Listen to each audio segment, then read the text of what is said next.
এদিকে বাগবাজারে এক ব্যক্তির দেহ উদ্ধার, নির্মীয়মান বাড়ি থেকে উদ্ধার করা হয়েছে ব্যক্তির ঝলসানো দেহর পাশে থেকে মিলেছে একটি পেট্রোলের বোতল এবং ওই ব্যক্তির নাম পরিচয় এখনো পর্যন্ত জানা যায়নি। জানার চেষ্টা করছে পুলিশ এবং দেহ উদ্ধার ঘিরে রীতিমতো চাঞ্চল্য ছড়িয়েছে গোটা এলাকায়। সরাসরি চলে যাব ঘটনাস্থল থেকে, রয়েছেন আমাদের প্রতিনিধি সুস্মিত মজুমদার। সুস্মিত, এক ব্যক্তির দেহ উদ্ধার করা হয়েছে বাগবাজারের এক বাড়ি থেকে, কোথা থেকেই দেহ আসলো, কি জানতে পারছো, বিস্তারিত জানাও। দেখো অর্পিতা, এই বাড়ির কেয়ারটেকারের সঙ্গে কিছুক্ষণ আগেই কথা হলো। তিনি কিন্তু জানাচ্ছেন যে তিনি যখন সন্ধ্যাবেলা এখান থেকে বেরিয়ে যান তখন কিন্তু এই বাড়ির ভেতরে কেউ ছিল না এবং এই বাড়িতে ঢোকার কোন রকম জায়গা নেই।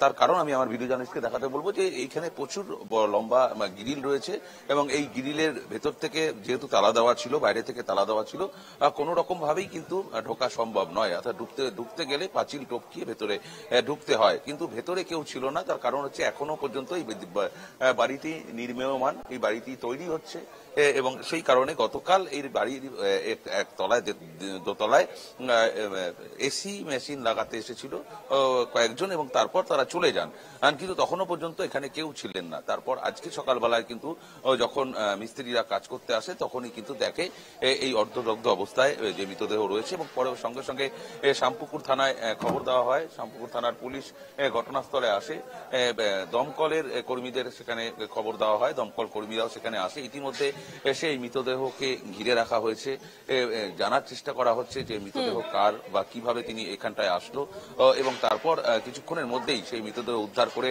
আরজিকর হাসপাতালে নিয়ে যাওয়া হবে ময়নাতদন্তের জন্য।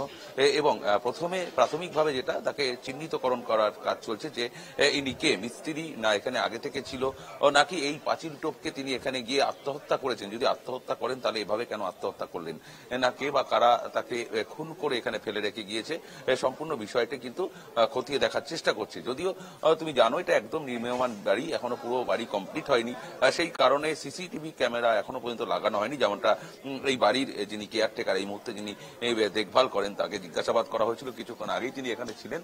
তাকে জিজ্ঞাসাবাদ করে যেটা জানতে পারা গিয়েছে যে এই বাড়িতে কেউ থাকেন না রাত্রিবেলায়, এক এবং দ্বিতীয়ত এই ঘটনা যখন ঘটে তিনি জানাজানি হয় এবং তারপর সঙ্গে সঙ্গে তিনি শ্যামপুকুর থানায় ফোন করেন এবং শ্যামপুকুর থানার পুলিশ এসে ইতিমধ্যে তাদের যে তদন্ত, সেই তদন্তকে এগিয়ে নিয়ে যাচ্ছেন এবং একই সঙ্গে দমকলের কর্মীরাও রয়েছেন। তার কারণ যেহেতু দগ্ধ দেহ এবং সেই দগ্ধ দেহর ক্ষেত্রে যারা দমকল কর্মী তারা কিন্তু অনেকটাই এক্সপার্ট এই দগ্ধ দেহর ক্ষেত্রে, তাদেরকে কিভাবে ময়নাতদন্ত করতে হয় সেই সমস্ত স্থানীয়রা কি বলছেন এই ঘটনায়?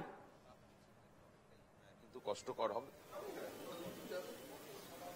দেখো এখানে অনেকেই স্থানীয় লোকজন আছেন, আমি একটু কথা বলার চেষ্টা করব যদি তারা কথা বলতে চান, কিন্তু অনেক সময় দেখা যায় যে এই ঘটনার, দিদি এই যে ঘটনা আপনাদের তো পাড়াতেই, কি শুনলাম যে ওখানে একটা বডি পুড়ছে, বলতে আমরা তো এসে দেখছি যে সত্যি বডিটা পুড়ছে, বাজে চামড়া গন্ধ বেরোচ্ছে দেখে আমরা পুলিশকে আবার খবর দিল। এই দোকানদার উনিও কিছু করলো না, পুলিশকে ডাইরেক্ট শ্যামপুকুর থানায় খবর দিতে।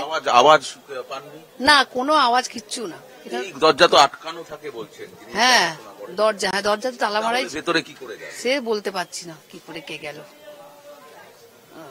অর্পিতা একেবারেই এই দরজা আটকানো থাকে, যেমনটা কিন্তু স্থানীয় বাসিন্দারাও বলছেন যে দাদা এই দরজা তো আমরা এই দরজা আটকানো থাকে, গ্রিল আটকানো থাকে, তারপরেও কিভাবে ভেতরে গেল বা কিভাবে অগ্নিদগ্ধ হলো সেটা কিন্তু এখনো পর্যন্ত স্পষ্ট নয়, বা কে বা কারা এর সঙ্গে জড়িত সেটা কিন্তু সম্পূর্ণ তদন্ত সাপেক্ষ এবং সেই কারণেই কিন্তু শ্যামপুকুর থানার পুলিশ ইতিমধ্যে মামলা রুজু করেছে, একটি শতপ্রণোদিত মামলা রুজু করা হয়েছে এবং কে এখনো পর্যন্ত কিন্তু সেটা জানা যায়নি। যদিও তার পরিবারের লোকজন থেকে যদি নিখোঁজ ডায়েরি হয় তখন কিন্তু সম্পূর্ণ বিষয়টা পরিষ্কার হবে এবং তারপর আর ময়নাতদন্ত একেবারে এই খবরে আমাদের নজর থাকবে। কোথা থেকে এলেন এই ব্যক্তি এবং তার ঝলসানো দেহ উদ্ধার করা হয়েছে, পুলিশের তরফ থেকে এখনো পর্যন্ত পরিচয় জানা যায়নি এবং পরিচয় জানার চেষ্টা করা হচ্ছে। স্থানীয়রা এই গোটা ঘটনায় একেবারে আতঙ্কে রয়েছেন।